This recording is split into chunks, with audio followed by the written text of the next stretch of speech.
하나님의 말씀은 신약성경 빌립보서 2장 19절부터 30절 말씀입니다. 신약성경 빌립보서 2장 19절부터 30절 말씀, 제가 한 절, 여러분께서 한 절 보도록 하겠습니다. 함께 고백합니다. 이 말씀은 살아계신 하나님의 말씀입니다. 교독합니다. 내가 디모데를 속히 너희에게 보내기를 주 안에서 바람은 너희의 사정을 알므로 안위를 받으려 함이니,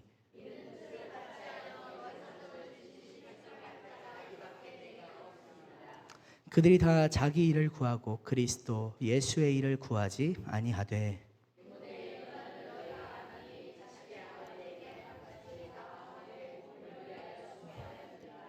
그러므로 내가 내일이 어떻게 될지를 보아서 곧 이 사람을 보내기를 바라고, 그러나 에바브로디도를 너희에게 보내는 것이 필요한 줄로 생각하노니 그는 나의 형제요 함께 수고하고 함께 군사된 자요 너희 사자로 내가 쓸 것을 돕는 자라.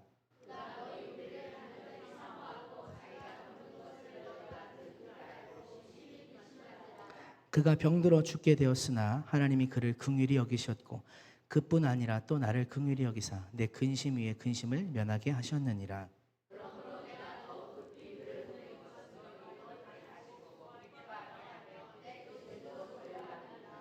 이러므로 너희가 주 안에서 모든 기쁨으로 그를 영접하고 또 이와 같은 자들을 존귀히 여기라.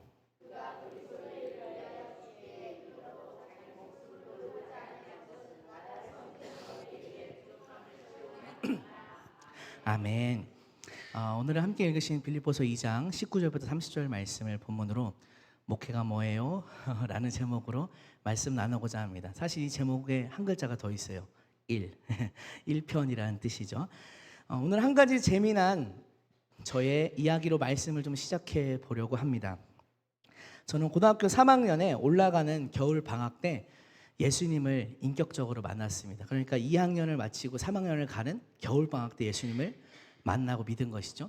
그때 하나님께서는 저에게 소명도 같이 주셨습니다. 내가 하나님의 종이다라는 그 소명을 이제 목사님께서 안수기도를 해주실 때 음성으로 들려 주셨습니다. 저는 막 만난 하나님이 너무 좋았기 때문에 주의 종이 된다는 것도 너무너무 좋았습니다. 행복하게 순종했고 그렇게 1년 고등학교 3학년 시절을 보낸 다음에 신학교에 입학을 했습니다. 그런데 재미난 점이 무엇이냐? 3학년이 되어서야 주의 종이 곧 목회자라는 사실을 깨달았습니다. 그 전까지는 몰랐습니다. 그냥 제 부르심이 하나님의 종인 줄 알았습니다. 이제 고등학교 졸업식 때, 요새는 이제 고등학교 졸업식이나 초등학교를 가도 그렇지만 이제 한 사람 한 사람 이제 강단으로 올라옵니다. 그때 그 강단 뒤에 스크린에 이 아이의 사진과 이름과 앞으로 희망하는 장래 희망이 뭔지 나오는데 그걸 미리 이제 고등학교를 졸업할 때도 써서 내야 했습니다. 저는 이제 하나님의 종이라는 부르심을 들었기 때문에 장래 희망, 하나님의 종 이렇게 써서 냈습니다. 근데 선생님이 그렇게 쓰지 말라고 그냥 목사님이나 다른 걸로 쓰라고 했습니다. 근데 저는 아니라고, 제 부르심은 나는 하나님의 종이라고, 하나님의 종으로 써달라고 했습니다. 나중에 가서 보니까 선생님이 성직자 이렇게 바꿔서 해놓으셨더라고요. 그렇게 해놓으셨더라고요. 어쨌든 저는 제가 하나님의 종인 줄 알았지 그게 목회자라는 사실을 몰랐습니다. 이제 3학년 1학기가 돼서야 목회학 개론 수업을 듣는데 주의 종이 된다는 것은 목회자가 된다는 거구나. 그때 알았습니다. 그 수업을 들으면서 정말 목회자가 되고 싶다.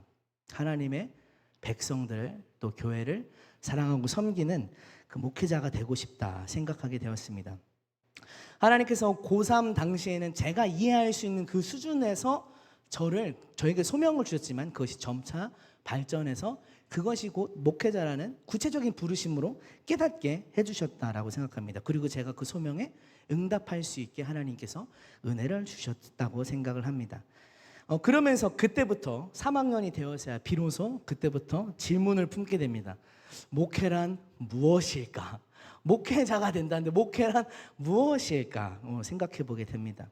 결국 목회자가 되기 위해 이 학교를 다니고 공부를 하고 훈련을 받는데 목회란 무엇일까? 정의를 쉽게 내릴 수가 없었습니다. 뭐 예배를 인도하는 자, 그것만으로는 뭔가 불충분한 것 같아요. 뭔가 그렇게 정의를 내릴 수 없었습니다. 이제 며칠 전에 이 목사님께서도 이제 조금 목회를 할 것 같다 이렇게 설교를 하셨는데, 제가 뭐 여기서 목회란 이겁니다 여러분 이렇게 할 수 있는 그런 레벨은 수준은 아니죠. 결국 졸업할 때까지도, 또 대학원을 마칠 때까지도 이게 뭐다, 목회가 뭐다라는 그 저만의 이제 그 대답을 만들지 못한 채, 심지어는 지금까지도 목회가 뭐다라고 대답을 명확하게 규명하지는 못했습니다. 하지만 한편으로는 점차 조금씩 목회란 이런 것들이구나라는 것을 알아가게 되는 과정 가운데 기쁨을 느끼고 있습니다.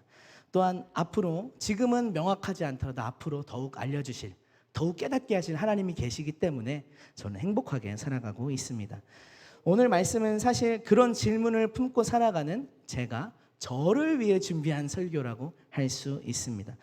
평소에는 성도님들께 필요한 말씀이 무엇일까 고민하며 말씀을 준비하지만, 오늘은 문득 이렇게 생각이 들었어요.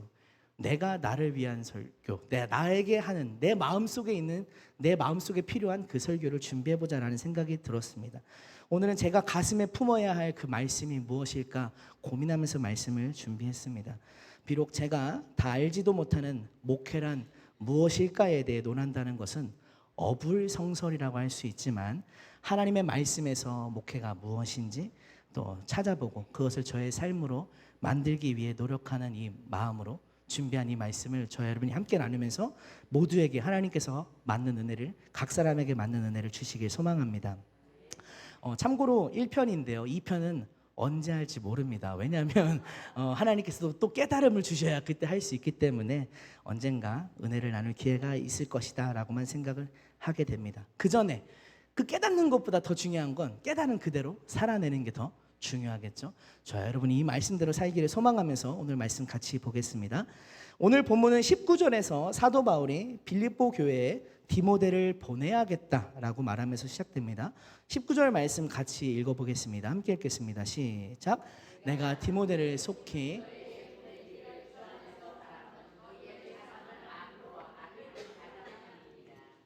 아멘. 사도 바울이 디모데를 보내려 했던 이유는 빌립보 교회의 속사정을 알고 싶었기 때문입니다.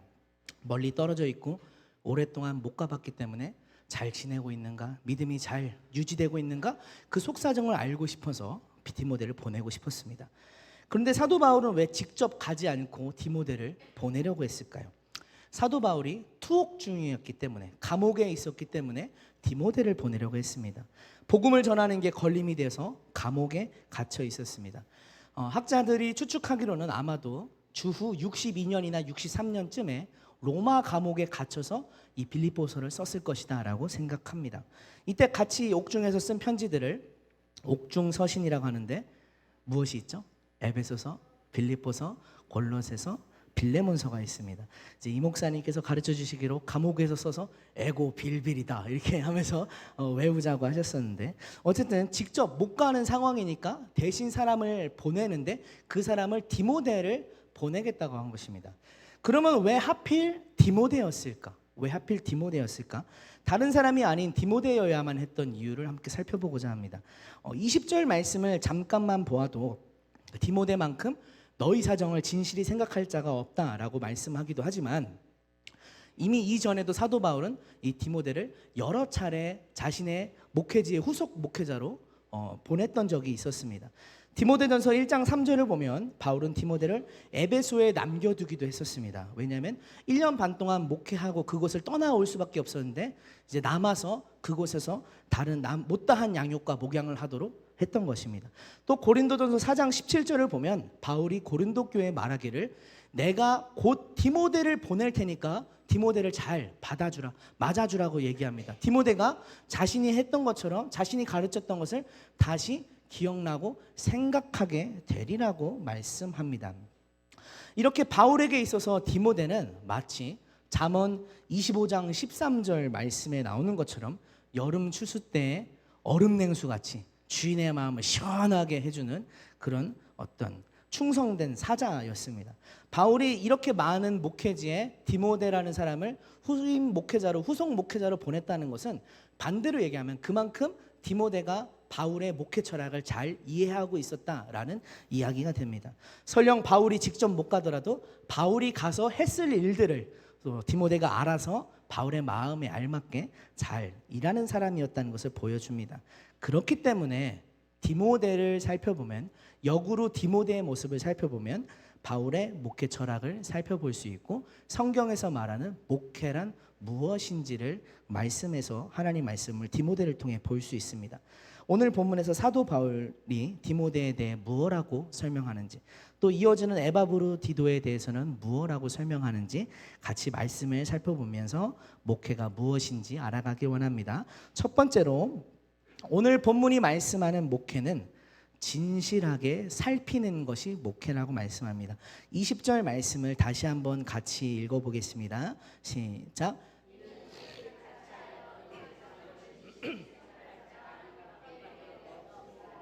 아멘. 사도 바울이 디모데를 왜 빌립보에 보냅니까? 디모데가 빌립보 교회의 이 속사정을 진실하게 생각할 사람이기 때문입니다. 이 말씀을 통해 저는 배우게 됩니다. 목회란 성도들의 사정을 진실하게 생각하는 것이다. 목회는 성도의 사정을 진실하게 생각하는 것이다. 언젠가 이제 분당 우리 교회 이찬수 목사님, 잘 알려진 목사님이죠. 이찬수 목사님 말씀을 들은 적이 있습니다. 이제 그분은 사랑의 교회에서 돌아가신 옥하는 목사님 밑에서 배우며 오랫동안 동역을 했던 분인데요. 그때 옥하는 목사님과 있었던 한 일화에 대해서 이야기해 주신 것을 들었습니다. 사랑의 교회에서는 매주 화요일 오전에 교역자 회의가 있었다라고 합니다. 지난 주일에 각 교구별로 부서별로 누가 어떤 일이 있었는지, 또 누가 출석했고 누가 어떤 일이 있어서 못 나왔는지 점검하는 그런 회의를 했다라고 하는데요. 그때 옥하는 목사님께서는 얼마나 늘었느냐, 얼마나 사람들이 더 모였느냐, 이런 것은 묻지 않았다라고 합니다. 대신 이렇게 물었다고 합니다. 누가, 어떤 사람이 무슨 아픔이 있어서 못 나왔다고 하던데 알고 있었냐? 이제 담당하는 교구나 부서 사역자에게 알고 있었냐라고 물어봤는데, 그때 몰랐다라고 하면은 거의 죽는 날이었다고 했습니다. 이제 불같이 화를 내시면서 왜 당신 같은 사람이 사랑의 교회에 와서 우리 성도들을 괴롭게 하느냐, 당장 나가라고 하면서 불같은 그런 불호령이 떨어졌다라고 합니다.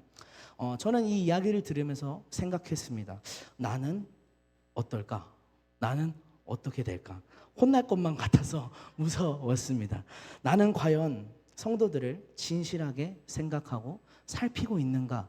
그런 생각을 해보면서 뜨끔한 그런 마음을 가졌었습니다.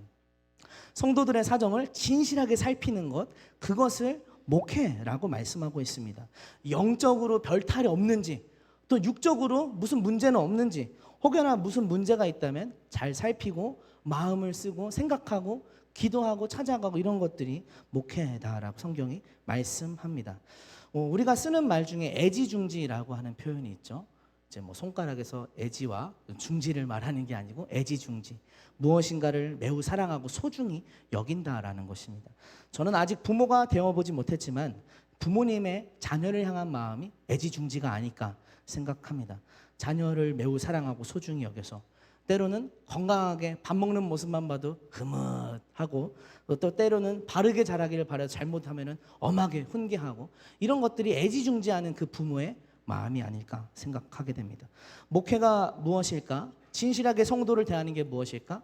성도를 부모처럼, 부모의 자녀가 자녀를 대하는 것처럼 애지중지하는 게 목회구나라는 점을 생각하게 됩니다. 저도 목회자가 되어가면서 성도들을 애지중지하는 자가 되었으면 좋겠습니다. 지금 맡고 있는, 지금 특별히 지금 맡고 있는 다음 세대의 한 영혼들을 품고 그들의 삶을 돌보고 기도하고 가르치면서 축복하는 자가 되었으면 좋겠습니다.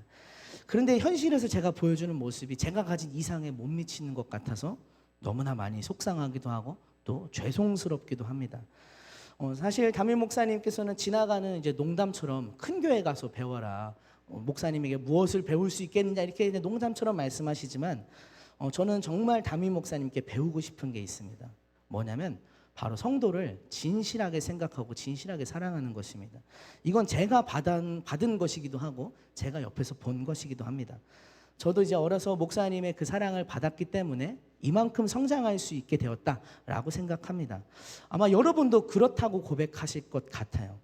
여러분도 진실하게 성도를 생각하는 그 마음을 알았기 때문에 우리가 이 한 교회에서 같이 신앙생활을 하는 것은 아닐까 생각하게 됩니다. 저도 그렇게 성도를 진실하게 생각하는 그 마음을 본받고 싶습니다. 배우고 싶습니다. 그런데 배워서 되는 것 같진 않아요. 배운다기보다는 닮아가야 되는 것 같습니다. 그렇게 살아가야 되는 것 같습니다. 제가 그리고 모든 목회자들이 성도를 진실히 생각하는 자, 진정한 목회자가 될 수 있도록 같이 기도하며 협력해 주시길 부탁드립니다. 두 번째로 오늘 본문이 말씀하는 목회는 무엇이냐? 헌신하는 것을 목회다라고 말씀합니다. 21절 말씀 같이 읽겠습니다. 시작. 그들이 다 자기 일을 구하고 그리스도 예수의 일을 구하지 아니하됨. 사도 바울이 디모데를 보낼 수밖에 없었던 또 다른 이유가 있었습니다. 무엇이냐면 디모데 말고는 보낼 사람이 없는 것입니다. 왜냐하면 디모데 말고 다른 사람들은 자기 일을 구하느라, 그러니까 쉽게 말해서 자기 생계를 유지해야 되기 때문에 또는 자기 생활을 해야 되기 때문에 주님의 일에 헌신할 수 없었다라는 것입니다. 이제 개역 개정이 아닌 쉬운 성경이라든지 아니면 쉬운 말 성경, 현대어 성경 등 많은 다른 번역에서는 이 구절을 이렇게 번역했는데요. 그들은 모두 자기 일에만 정신이 팔려서 예수 그리스도의 일에는 관심이 없다라고 번역을 했습니다. 결국 디모데만이 자기 일보다도 예수님의 일을 먼저 구했기 때문에 사도 바울은 디모데를 보낼 수밖에 없었던 것입니다. 디모데는 헌신했던 사람이다라는 것을 성경이 보여줍니다. 그리고 헌신이라고 하는 주제는요, 이제 디모데 다음에 나오는 에바브로디도에게서도 살펴볼 수 있습니다. 이제 에바브로디도가 어떤 사람인지 짧게 소개하자면 그는 원래 빌립보 교회에서 온 사람입니다. 이제 사도 바울이 감옥에 갇혔다는 소식을 듣고 당시에는 옥에서 생활하는 그 비용까지 그 옥에 갇힌 사람이 감당을 해야 했습니다. 요즘의 식으로 생각하면 그게 무슨 법이냐라고 생각할 수 있지만 당시에는 옥에 갇힌 사람이 내가 이 옥 안에서 생활할 비용을 감당해야 했습니다. 그것을 감당하지 못하면 굶어 죽든지 아니면 아주 비참한 생활을 해야만 했죠. 그렇기 때문에 빌립보 교회는 사도 바울이 옥에 갇혔다는 소식을 듣고 사도 바울의 쉽게 말하면 요즘식으로 말하면 영치금 같은 비슷한 개념으로 헌금을 모아서 돈을 전달하게 됩니다. 이때 이 돈을 전달한 사람이 바로 에바브로디도입니다. 잠시 고린도전서 16장 1절부터 4절 말씀을 한번 살펴보았으면 좋겠는데요. 이 말씀을 한번 같이 읽어보겠습니다. 같이 읽겠습니다. 시작. 성도를 위하는 연보에 관하여는 내가 명한 것 같이 너희도 그렇게 하라. 매주 첫날에 너희 각 사람이 수입에 따라 모아두어서 내가 갈 때에 연보를 하지 않게 하라. 내가 이를 때에 너희가 인정한 사람에게 편지를 주어 너희의 은혜를 예루살렘으로 가지고 가게 하리니 만일 나도 가는 것이 합당하면 그들이 나와 함께 가리라. 아멘. 이 말씀도 비슷한 경우에 대해서 말씀하고 있습니다. 이제 이 말씀은 오늘 빌립보서보다는 대략 한 10년에서 15년 정도 일찍 앞서서 쓰였던 이제 서신이긴 하지만 이때 당시 예루살렘에 매우 큰 흉년이 있었습니다. 그래서 예루살렘 교회에 속한 성도들이 아주 곰핍한 그런 생활을 하고 있었죠. 그래서 이방인들의 교회에서 돈을 모아서 헌금을 모아서 연보를 모아서 전달해줘서 일종의 구제헌금을 전달하기로 했는데 그 구제헌금을 하는 팁을 사도 바울이 쓰고 있는 겁니다. 한 번에 목돈을 내려고 하면 힘드니까 매주 예배 있을 때마다 조금씩 모아놨다가 내가 가서 이제 추천서 비슷한 확실하다라고 하는 그 편지를 써줄 테니 너희들이 인정한 사람에게 맡겨서 보내라 라고 이야기합니다. 사도 바울이 직접 갖고 가면은 돈을 갖고 이게 어떻게 됐네 뭐 이런 뒷말이 나올 수 있으니까 너희가 인정한 사람에게 맡겨서 보내라고 합니다. 뭐 예나 지금이나 돈 문제는 매우 민감한 문제니까요. 그런데 여기서 이제 그런 점을 생각해 볼 때 이 에바브로디도 빌립보 교회에서 그들이 모은 돈을 갖고 온 에바브로디도는 빌립보 교회에서 인정받는 사람이구나라는 점을 알 수 있습니다. 신실한 사람, 돈 문제에 관해서 깨끗한 사람, 하나님 그 빌립보 교회가 인정한 사람이라는 것을 알 수 있습니다. 그 에바브로디도에 대해서 그의 헌신에 대해서 본문의 30절이 이렇게 말씀합니다. 같이 읽겠습니다. 시작. 시작. 그가 그리스도의 일을 위하여 죽기에 이르러도 돌보지 아니한 것은 나를 섬기는 너희의 일을 부족함을 채우려 함이니라. 아멘. 에바브로디도는 바울에게 오는 도중에 아니면 혹은 바울에게 온 다음에 매우 심한 중병을 앓았던 것 같습니다. 그가 병을 앓으면서 심지어 목숨이 위험한 위태로운 그런 상황까지 갔었는데, 그런 상황에도 불구하고 에바브로디도는 이 맡은 돈을 전달하는 사명, 또 사도 바울을 돌보는 이 주의 일에 소홀하지 않았다라는 것입니다. 자기 목숨이 위태로우면서도 끝까지 그것을 감당했다라고 이야기합니다. 이제 겨우 하나님의 은혜로 소생되었고, 사도 바울은 그의 헌신을 이제 지켜 세우면서 29절에서는 이렇게 말씀하시죠. 29절도 같이 읽겠습니다. 시작. 이러므로 너희가 주 안에서 모든 기쁨으로 그를 영접하고 또 이와 같은 자들을 존귀히 여기라. 이와 같은 자들이 누구입니까? 주의 일에 목숨까지도 걸고 헌신한 자들을 이야기하는 것입니다. 헌신한 자를 존중하게 존귀하게 여겨주라고 얘기하고 말씀하고 있습니다. 이렇게 우리는 본문에서 두 사람의 헌신을 볼 수 있는데, 디모데의 헌신과 에바브로디도의 헌신입니다. 디모데는 자기 일을 돌보느라 예수님의 일에 뒷전인 사람들처럼 하지 않고 자기 일보다 예수님의 일을 먼저 앞장세우는 그런 헌신을 했고, 에바브로디도는 병으로 자기 생명이 위험한 그런 상황 가운데서도 사명을 지키는 헌신을 했습니다. 주님의 교회는 이 두 사람의 헌신으로 더 풍성해졌고, 하나님께서는 이 헌신한 사람들을 사용하셨습니다. 목회가 무엇일까? 목회자에게 요구되는 것이 무엇일까 생각해 볼 때 본문의 두 번째 결론은 바로 헌신입니다. 헌신. 목회는 곧 헌신입니다. 주님께 헌신하는 것이고 주님의 몸된 교회에 헌신하는 것입니다. 이제 사도 바울이 이 사건보다 후에 나중에 디모데후서 2장 4절에서 이렇게 말씀합니다. 병사로 복무하는 자는 자기 생활에 얽매이는 자가 하나도 없나니 이는 병사로 모집한 자를 기쁘게 하려 함이라. 담임 목사님께서도 늘 하시는 말씀인데, 주의 종이 사사로운 일에 얽매이면 안 된다라고 말씀합니다. 왜냐하면 목회는 헌신이기 때문입니다. 또 고린도전서 4장 2절에서는 말씀합니다. 그리고 맡은 자들에게 구할 것은 충성이니라. 맡은 자, 교회를 맡은 자, 하나님의 비밀을 맡은 자, 말씀을 맡은 자에게 요구되는 게 무엇이냐? 충성이다라고 말씀합니다. 저와 여러분이 죽는 날까지 주님께 충성하기 원합니다. 다만 내 비는 말, 내 구주 예수를 더욱 사랑, 주님을 더욱 사랑하고 주님께 더욱 충성하기 원합니다. 교회를 세우기 위해 헌신하는 저와 여러분 되길 원합니다. 특별히 제가 목회자로서 헌신하는 자가 될 수 있도록 기도해 주시길 바랍니다. 저는 헌신이라는 말씀을 묵상하면서 다시 한번 제가 처음에 예수님을 믿었을 때의 그 일이 생각이 났습니다. 제가 고등학교 2학년 여름에 교회에 처음 나왔습니다. 태어나서 처음 교회에 갔습니다. 이제 어려서 친구들이 교회 가자 전도를 해도 우리나라엔 종교의 자유가 있어라고 하면서 친구들의 전도를 마음껏 물리치고, 그리고 중학교 때는 제가 학원을 다녔는데 학원 옆에 교회가 있었거든요. 이제 거기 교회에 제가 몹쓸 장난을 했어요. 이제 벽에다가 락카로 부처 짱이라고 썼었어요. 나중에 네, 회개하고 나중에 거기 교회 가서 죄송했습니다. 제가 그때 기도해 주셨는지 제가 주의 종이 됐어요라고 말하려고 봤더니 교회가 이사 갔더라고요. 어쨌든 그렇게 하면서 살아왔는데 고등학교 2학년 때 처음 교회를 갔습니다. 잠옷 바지를 입고 갔죠.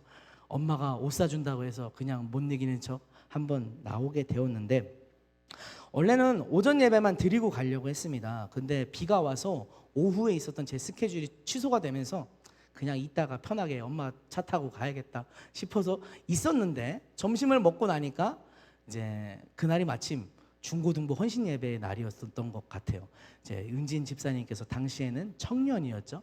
저에게 와서 우리가 특송을 하는데 같이 하자라고 했습니다. 난 그런 거 못한다고, 노래도 뭐 안 한다고 했는데 계속 하자고 해가지고 이제 제가 거절을 못하는 성격이라 이제 같이 하게 됐는데, 그때 불렀던 찬양이 무엇이냐? 바로 미랄이라고 하는 찬양입니다. 하늘의 밀이 땅에 떨어져서 죽지 아니하면 하나를 그대로 있고 죽으면 많은 열매를 맺는다고 한 요한복음 12장 24절 말씀을 가사로 만든 찬양입니다. 나중에 제가 그 일을 회상하면서 생각했습니다.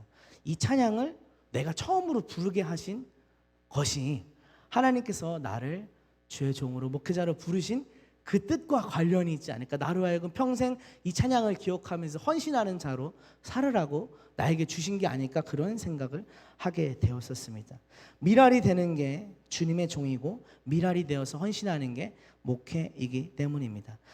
비단 목회자뿐만 아니라 주님을 믿는 자라면 저와 여러분은 모두 미랄처럼 주님께 헌신하는 자가 되어야 할 줄 믿습니다. 저와 여러분의 삶 속에서 헌신이라는 단어를 늘 기억하십시오.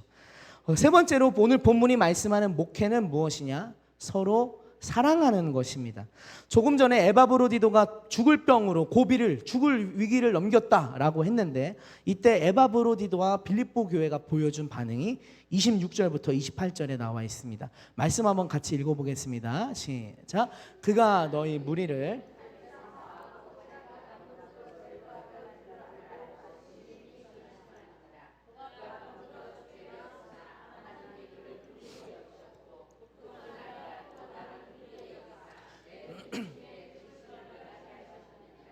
그러므로 내가 더욱 급히 그를 보낸 것은 너희로 그를 다시 보고 기뻐하게 하며 내 근심도 덜려 함이니라. 아멘. 이 말씀에서 우리가 에바브로디도와 빌립보 교회의 사랑을 볼 수 있습니다. 에바브로디도는 빌립보 교회를 간절히 사모하죠. 또 빌립보 교회는 에바브로디도가 병에 걸렸다라는 소식을 듣고 심히 근심합니다. 또 그렇게 되었다라는 소식을 듣고 이제 에바브로디도도 우리 교회가 걱정하네 라고 하면서 그게 오히려 역으로 에바브로디도의 근심이 되었다라고 말씀합니다. 하지만 하나님께서 에바브로디도를 살려주셨고 사도 바울도 기뻐했고 또 이 기쁜 소식을 빌립보 교회가 얼른 알게 되기를 바라고 있습니다. 이제 사도 바울이 에바브로디도를 다시 빌립보 교회를 돌려보내고자 하는데요. 우리가 읽고 있는 이 빌립보서는 사실 에바브로디도가 손에 들고 빌립보 교회에 전달한 편지이기도 합니다. 그렇게 이 본문에서는 교회와 성도가, 빌립보 교회와 에바브로디도가 서로를 막 생각하고 근심할까봐 염려하고 하는 그 사랑의 관계의 모습을 볼 수 있습니다. 저는 본문을 묵상하면서 목회란 무엇인가 질문을 던지면서 세 번째로 목회는 서로 사랑하는 것이구나 하는 점을 볼 수 있었습니다. 목회란 결국 교회를 세우는 것인데 교회의 원래의 DNA 자체가 서로 사랑하는 것이기 때문입니다. 요한복음 13장 34절에서 35절 말씀도 한번 읽어보겠습니다. 시작. 새 계명을 너희에게 주노니 서로 사랑하라. 내가 너희를 사랑한 것 같이 너희도 서로 사랑하라. 너희가 서로 사랑하면 이로써 모든 사람이 너희가 내 제자인 줄 알리라. 아멘. 서로 사랑하라. 이것은 제 이야기가 아닙니다. 예수님의 우리에게 주신 명령입니다. 서로 사랑하라. 서로 사랑하게 될 때 사람들이 저 사람들이 예수님의 제자구나, 저게 교회구나라는 것을 알게 된다라고 말씀합니다. 우리는 서로 사랑해야 됩니다. 왜냐하면 그것이 교회이고 그것이 곧 목회이기 때문입니다. 제가 목회자로서 해야 될 일이 서로 사랑하는 것이구나, 또 서로 사랑하게 하는 것이구나 라는 점을 묵상하게 됩니다. 이제 본문에서도 에바브로디도가 아플 때 교회가 그를 생각하고 걱정하고 기도하고 사랑을 전했죠. 또 이 소식을 알게 된 에바브로디도 역시 교회가 너무 심한 근심에 빠질까 봐 되려 걱정하고 사랑했던 모습을 보게 됩니다. 요즘 우리 교회에 많은 연약한 지체들이 있습니다. 육체적인 질병으로, 또 마음의 아픔으로, 또 신앙적인 흔들림으로 힘들어하는 여러 지체들이 있습니다. 우리가 사랑할 때가 아닌가 생각해 보게 됩니다. 서로 사랑하라. 서로 사랑하라. 우리가 사랑할 때입니다. 오늘 낮에 이원영 목사님 모시고 이제 이경숙 집사님께 다녀왔습니다.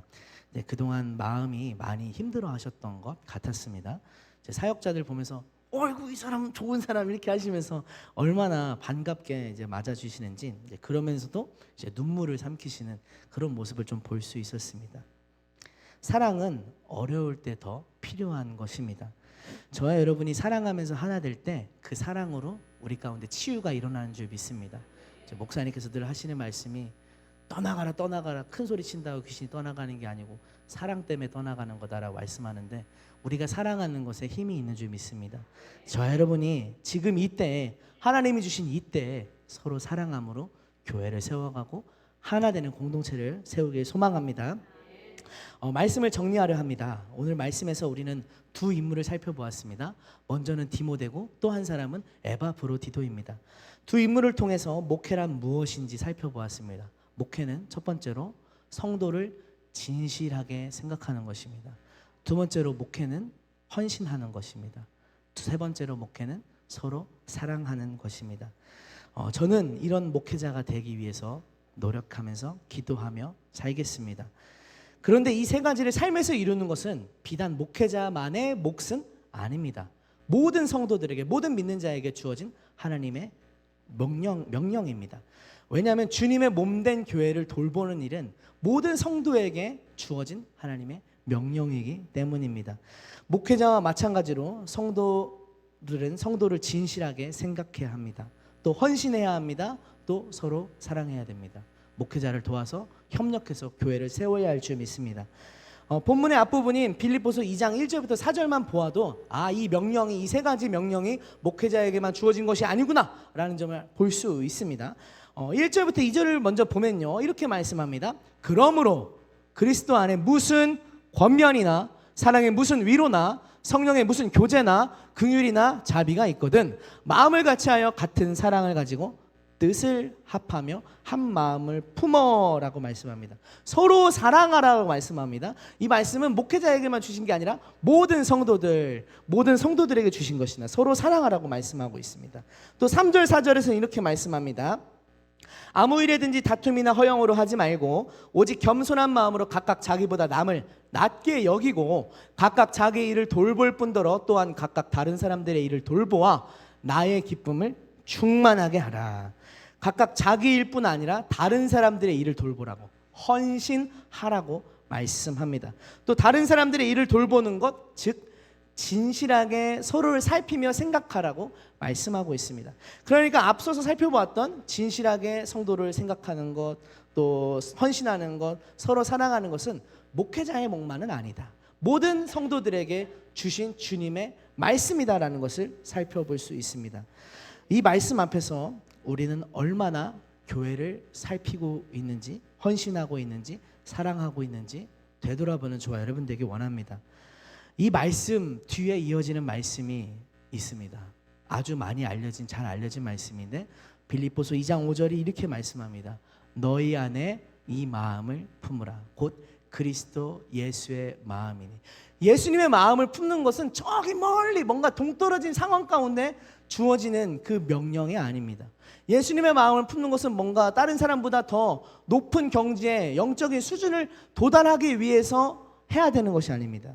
예수님의 마음을 품는 것은 가까운 데서 또 현실적으로 교회 안에서 성도들을 진실하게 사랑하고 생각하고 헌신하고 서로 사랑하는 일을 하기 위해서 예수님의 마음을 품어라 라고 말씀하고 계신 것입니다. 저와 여러분이 예수님의 마음을 얼마나 품고 있는지 돌아보면서 또 예수님, 주님의 마음을 나에게 주시옵소서. 예수님의 마음을 품고 성도를 살피고 생각하고 헌신하고 교회를 세우고 사랑하는 저희가 되게 하여 주옵소서. 이렇게 기도하는 저와 여러분 되기 소망합니다. 우리 모두가 예수님의 마음을 품고 교회를 세워가며 진실한 목회와 교회를 이루는 저와 여러분 되기를 원합니다. 우리 시간 같이 찬양을 드릴 건데요, 하나님 아버지의 마음 같이 찬양하기 원합니다. 예수님의 그 마음이 내 안에 있기를 소망하는 마음으로 고백할 때 이 마음 품고 목회란 무엇인가 같이 말씀을 나누었는데 또 그것이 모든 성도에게 주어진 말씀이란 걸 기억하면서 함께 기도하기 원합니다. 아버지 당신의 마음이 있는 곳에 나의 마음이 있기를 원해요. 아버지 당신의 눈물이 고인 곳에 나의 눈물이 고이길 원해요. 아버지 당신이 바라보는 영혼에게 나의 두 눈이 향하길 원해요. 아버지